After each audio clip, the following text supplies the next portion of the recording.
솔직히 사업을 하다 보면 바이럴 마케팅을 고려하지 않을 수가 없습니다. 근데 여기저기 검색을 해보면 대부분 마케팅 업체들이 광고하는 글밖에 안 떠요. 그리고 잡다한 스킬을 가르쳐주죠. 예를 들어 인스타그램 팔로워 빠르게 늘리는 법, 이런 걸 의미합니다. 잡다한 기술을 배우면 뭔가 대단한 걸 배운 듯한 느낌이 들지만 실제 작게나마 사업을 해본 사람들은 알아요. 그런 사소한 걸 배운다고 해서 매출이 쉽게 늘지 않는다는 사실을요. 저도 여러분처럼 마케팅과 브랜딩, 비즈니스에 대해 흥미를 가지고 같이 공부하는 입장입니다. 1인 사업을 운영해 본 적도 있고요. 오늘 영상에서는 SNS 키우는 법, 체험단 고용하는 법, 이런 것들을 다루지 않습니다. 온라인으로 뭔가 수작을 부려서 매출을 바로 내는 법도 설명하지 않습니다. 대신 마케팅 전문가 세스 고딘의 가르침을 참고로 바이럴 마케팅의 본질에 대해서 알아보도록 할게요.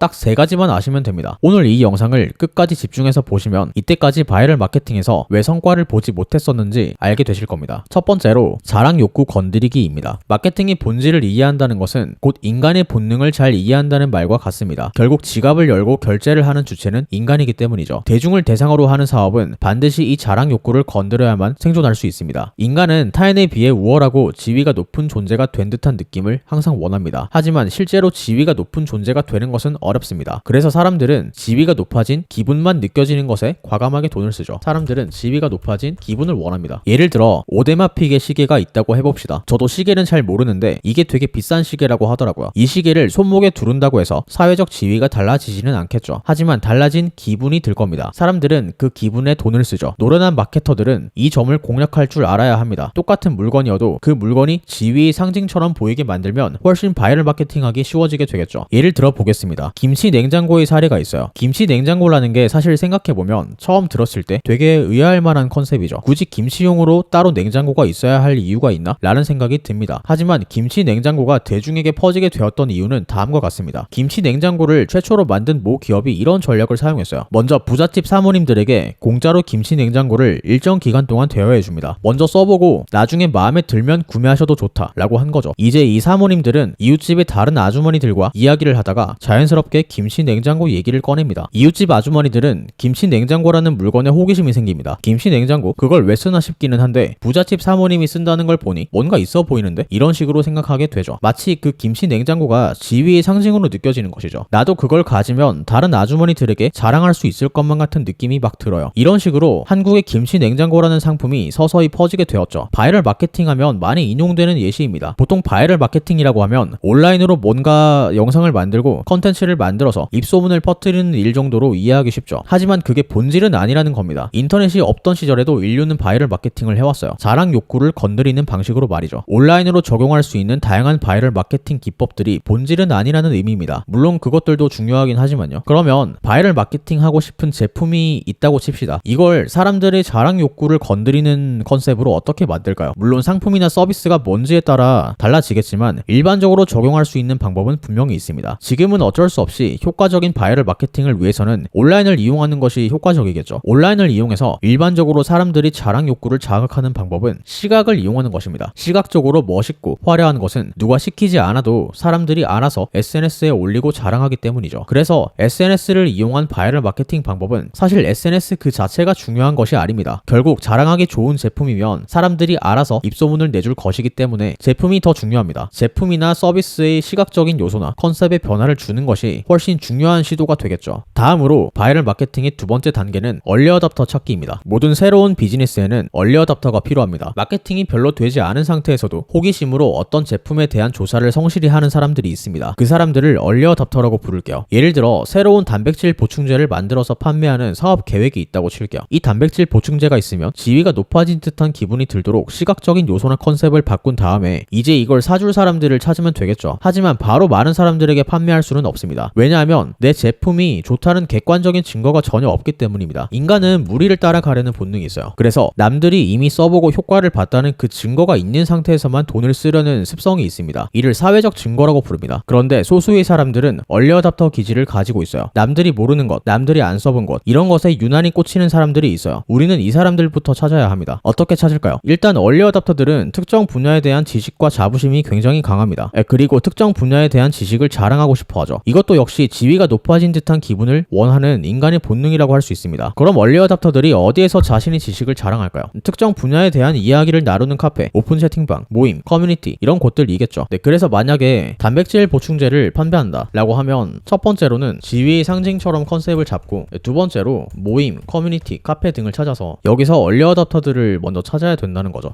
그렇다고 해서 이런 커뮤니티 같은 곳에서 얼리 어답터를 찾아내서 구매를 권유하면 안 되겠죠. 여기서 실수를 하는 사업자들이 많습니다. 구매를 권유하면 안 돼요. 대신에 이 얼리 어답터들이 이 제품에 대해서 아는 척할 수 있도록 도와줘야 합니다. 마치 이 제품을 사람들에게 소개하는 것이 지식을 자랑할 수 있는 기회인 것처럼 느껴지도록 만들어야 할 겁니다. 그럼 자연스럽게 내 제품이 언급되기 시작하겠죠. 이런 상황을 조성하는 방법은 따로 있을 텐데 그건 나중에 다루도록 하겠습니다. 어쨌든 바이럴 마케팅 두 번째 단계의 핵심은 제품을 처음부터 바로 많은 사람들에게 홍보하려 시도하지 않는 것입니다. 소수의 얼리 어답터 기질을 가진 사람들만 있으면 충분합니다. 저도 이런 부분에서 예전에 실수를 많이 했습니다. 광고비도 많이 날렸죠. 여러분들은 주의하시면 되겠습니다. 세 번째는 인플루언서 찾기입니다. 인플루언서 마케팅이라는 개념을 모르는 사람은 거의 없죠. 하지만 인플루언서 마케팅을 진행하고도 성과를 보지 못하는 경우가 상당히 많습니다. 왜 그럴까요? 대중들도 이제 똑똑하기 때문에 유명한 사람이 무언가를 쓴다고 해서 무작정 따라 쓰지 않습니다. 제 주변 사람 중에서는 아예 인플루언서가 광고하는 물건은 일단 거르고 본다는 사람도 있어요. 그래서 무작정 인플루언서에게 돈 쥐어주고 내 제품을 광고해 달라고 부탁하면 돈만 날리는 경우가 많습니다. 그럼 어떻게 해야 될까요? 순서를 지키면 됩니다. 제가 오늘 공부해서 알려드린 바이럴 마케팅 방법은 순서가 있죠. 1단계, 2단계, 3단계. 이 순서를 지켜야 3단계인 인플루언서 마케팅도 효과가 생깁니다. 예를 들어볼게요. 자동차 방향제를 판매하는 사업이라고 해볼게요. 바로 인플루언서에게 돈 쥐어주고 광고하면 광고 대비 효율이 좋지 않을 가능성이 높습니다. 그럼 오늘 설명드린 순서를 지키면 됩니다. 1단계, 일단 자동차 방향제를